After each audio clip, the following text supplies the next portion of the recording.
Tensions in the Middle East are escalating once again, with Iran at the center of the situation. The United States is applying pressure, sending warnings to nearby countries, and both nations are preparing for a potential military confrontation. The United States has reinforced its base on Diego Garcia, heightening concerns about the possibility of war. Iran, on the other hand, is working to balance self-defense with avoiding disaster. President Donald Trump's threat to attack Iran if it develops nuclear weapons sparked a strong response from Tehran. Trump has called for direct talks about Iran's nuclear program, while simultaneously threatening military action. But Iran has made it clear that it is not interested in being coerced into discussions. Instead, Iran prefers indirect talks through Oman, a neutral country that has often served as a mediator.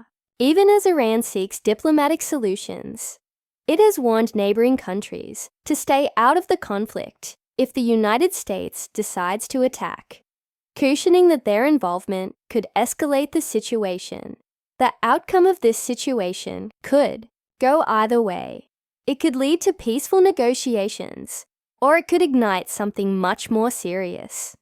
As global pressure increases, Iran is being very strategic about its communications with the United States. Rather than engaging in direct talks, Iran is opting for a more cautious approach, preferring to communicate through Oman.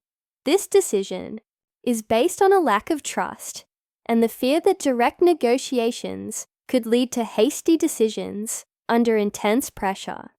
The last time Iran engaged in direct talks with the United States was during the Obama administration, when the nuclear deal, JCPOA, was signed. Under that agreement, Iran agreed to limit its nuclear program in exchange for relief from sanctions. However, in 2018, the Trump administration withdrew from the deal, reimposed sanctions, and left Iran feeling betrayed.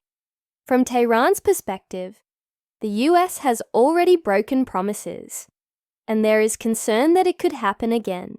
Iran's preference for indirect talks is not just about caution, it also allows both sides to avoid losing face. Direct talks, especially while under threat, could be seen as a sign of weakness, which is not something Iran's leadership, particularly Supreme Leader Ayatollah Ali Khamenei, is willing to show. On the other hand, the US, under Trump's leadership, wants to appear dominant, making direct negotiations difficult. Oman, with its history of quiet diplomacy, is a trusted intermediary that can keep dialogue open without taking sides. Iran has already chosen its negotiators for these indirect talks. Foreign Minister Abbas Araghchi and his deputy Majid Takhtravanchi, both experienced diplomats who have participated in past nuclear discussions. This suggests that Iran is serious about the talks and preparing for meaningful negotiations. However, the process will not be easy, and even Iranian officials acknowledge that the path to an agreement will be challenging. What Iran wants now is a sign that the US is serious about reaching a deal, not threats or provocative statements, but a clear signal that Washington is open to a political solution, not a military one. This is especially urgent because time is running out. Iranian leaders believe that if talks do not happen soon, other countries, particularly Israel, may take matters into their own hands. Israel has been vocal about preventing Iran from acquiring nuclear weapons, and if it perceives that Iran is stalling, it may act unilaterally, potentially triggering a large-scale conflict. Iran has indicated that there is a 2-month window for diplomacy, a short period during which there is still a chance to resolve the issue before things escalate too far.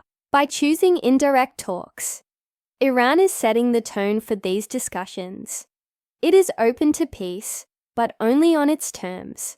This message is not just for the United States, but for the entire world, as Iran seeks to maintain control over the situation. Reasonable but firm, open to diplomacy, but unwilling to be pushed around in international politics. This balance is crucial.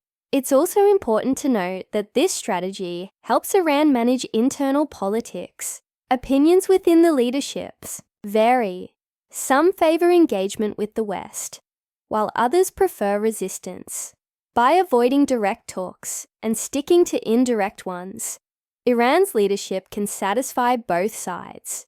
They're not rejecting diplomacy, but they're also not conceding too much. This approach shows that Iran's decision is not simply a yes or no to negotiations. It's a calculated move in a much larger strategy, where every gesture, communication method, and word choice can determine the difference between peace and conflict. While Iran carefully manages its messaging with the United States, it also speaks more forcefully to its regional neighbors. This time, there's no polite language or intermediaries involved. Iran has formally warned several regional countries, namely Iraq, Kuwait, the United Arab Emirates, Qatar, Turkey, and Bahrain, that if they allow the US to use their land, airspace, or military bases for an attack on Iran, they will be treated not as bystanders, but as participants in the aggression. This message wasn't quietly delivered behind closed doors. It was deliberate, loud, and forceful. For Iran, it's not just about defense. It's about setting the rules of engagement before any military action occurs. At first glance, these warnings may seem like a side issue, since the primary tension appears to be between Iran and the US. However, Iran's leadership understands a key point. If war breaks out, it won't just involve two countries. It will likely drag in neighboring states and destabilize the entire region. By issuing early warnings, Iran is attempting to build a protective ring, or, at the very least, create hesitation among US allies. The deeper calculation is that the US does not typically launch full-scale operations from its own soil. It relies on bases in other countries, particularly in the Middle East, to conduct strikes, supply troops, refuel jets, and monitor enemies. Many of these bases are located in Gulf states that are geographically close to Iran. Iran is well aware of this and is saying in clear terms, if you host the US military and assist in actions against us, we will respond to you as well. This isn't just a military threat, it's also a political one. Many of these countries walk a fine line between pleasing Washington and avoiding open conflict with Iran.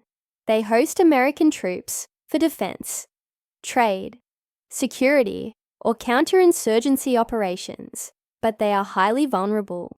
A missile strike from Iran could damage infrastructure, oil fields, or cities, and Iran wants these countries to carefully consider the consequences before allowing their bases to be used in any conflict. One Iranian official even mentioned the possibility of severe consequences for countries involved in strikes against Iran. In diplomatic language, that's a clear red line. What's interesting is how Iran selected which countries to warn. Didn't reach out to just any neighbor. It focused on states that host major US military facilities or have strong strategic ties with Washington. Each of these countries plays a distinct role. Iraq hosts US bases and has recent military involvement. Kuwait and Qatar have major American air bases. The UAE is growing its military influence. Turkey is a NATO member, and Bahrain hosts the US Navy's Fifth Fleet headquarters. By addressing these governments directly, Iran is forcing them into a public decision. Will they remain neutral, or will they side with the US if war breaks out? For many of these governments, it's a difficult choice. On one hand, they rely on American defense systems and political support. On the other hand, they don't want to become targets in a regional war, especially one sparked by tensions they did not create. Some countries have already responded discreetly. For example, according to Iranian state media, Kuwait has assured Iran that it won't allow its land to be used for attacks on other countries. This is more than just a diplomatic gesture. It shows that Iran's warning is being taken seriously. But Iran's message isn't just about the present. It also serves as a reminder of past events. Iran's military leadership has not forgotten what happened in 2020, when US forces killed Iranian General Qasem Soleimani in Iraq. That event changed everything, and Iran responded by launching missiles at US bases in Iraq. It didn't hesitate then, and it's signaling that it won't hesitate now. The true purpose of these warnings is deterrence. Iran aims to increase the cost of war for everyone, not just the US. If enough countries in the region refuse to allow their territory to be used against Iran, the cost of war may become too high for all parties involved.